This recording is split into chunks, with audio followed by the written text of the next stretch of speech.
Yeah, I don't. Is I am attempting to be as he, and I didn't know this until reading Plato, but actually be in pursuit of the truth. Right. I'm not trying to yeah, sell yeah, anyone Bitcoin here. I know it may yeah. seem that way at times. We talk about it a lot, but it's just it's a fascination. There's a lot of people captivated by this thing. Nobody understands the implications of it, and we're just all trying to figure it out. Well, I mean, if you'll allow me, you're proposing something and you're making it plausible rather than preposterous. You're if you're, it sounds to me like you're proposing that Bitcoin is the Platonic form of money, which is a really interesting ontological claim to make. I wanted to ask you if there's anything. Have we ever? Okay, I did read this example recently. The work of Lorenz, the Strange Attractor. You've heard of I'm sorry. All right, so No, Lorenz is a chaos theory guy or complexity theory yeah, guy. He had the water wheel, yeah, and I'm not going to do this perfect justice, but basically there's a water wheel with 10 little buckets on it, and then if you increase the flow of water, this water wheel can go into these weird very oscillation. Yeah, very yeah, erratic patterns. But then when that it almost looked chaotic, but then when they plotted the patterns on a three-dimensional state graph, space. Yeah, state yes, space diagram. state Yeah, space, it's this beautiful pattern called a strange yes, attractor. yeah, And so yes, people yes, had yes. made arguments that through chaos theory, we had found the realm of the forms to some extent. Yes, yes, and I think there's truth to that. I think that we realize the strange attractor is a through line, what through what looked like a cacophony, and we realize no, there's a Yes. through line in this, and when we grasp it, we get a depth of understanding of the phenomena that we didn't have before. Yes, very much, very much.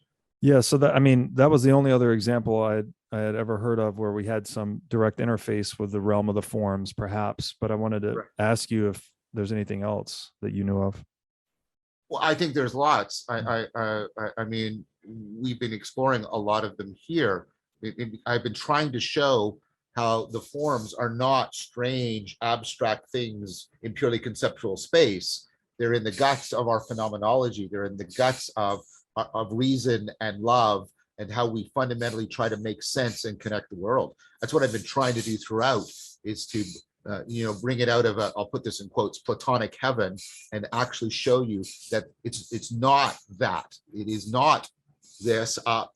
It's through, and the resonant reciprocal. I've been trying to give many examples throughout our whole discussion of like how we can find the Platonic forms in the very sinews and ligaments of how we like of our intelligence and how it couples to the intelligibility of the world. That's been my argument throughout, in fact. And you've done a wonderful job. I should clarify my question a bit. When I saw the mathematical representation of the strange attractor, it was like looking at the realm of the forms. Yes, yes, And when I yes, look yes, at the Bitcoin blockchain and its perfect supply curve, like it just does its own thing. Nobody can change it. It just does yes, what it's. I'm like, okay, am I looking at forms here? Like it's something that how do I say it? It's something that is just independent of us, I guess, kind of like the sun, right? It has its own sovereignty. yes. Well, I mean, if currency is the information flow of a dynamical system, presumably there are attractors within it pointing to constraints, enabling and selective constraints.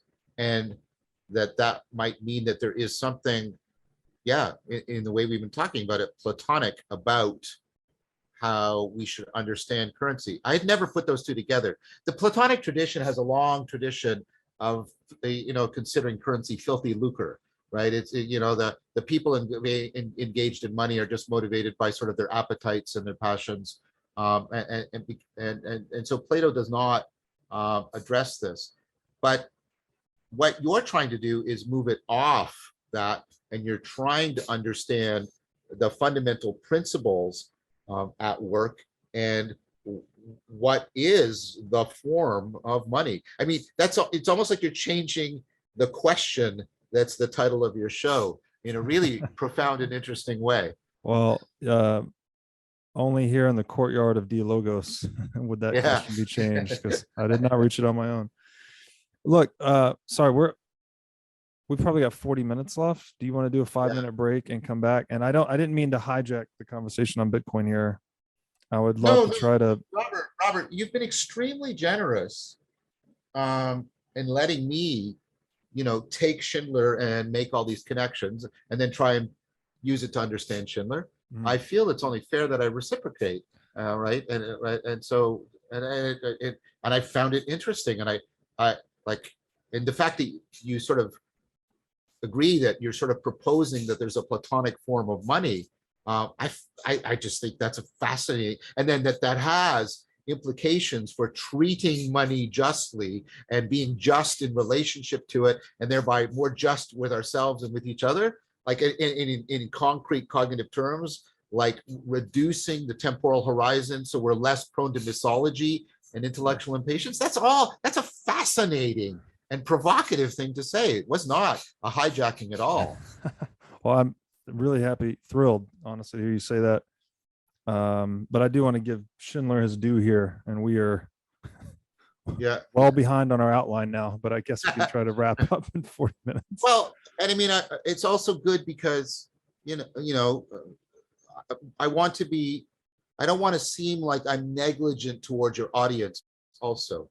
And so I want to thank you for allowing me, to discuss with you this, because it does help make connections to your audience, Yes. which Socrates always does. Yeah. Right. Socrates always adjusts, and I don't mean this in a contemptuous fashion, Right, at all. He always adjusts to his interlocutor and where he's a general, or he's a military person, yes, or he's this or that. And Socrates always adjusts to that and then works with that. And so, yeah, I'm happy we got to do this. no, me too. And it's, yeah, like a true philosopher, right? He's curating he's becoming as transparent to the truth as he can for his audience, right? I appreciate that.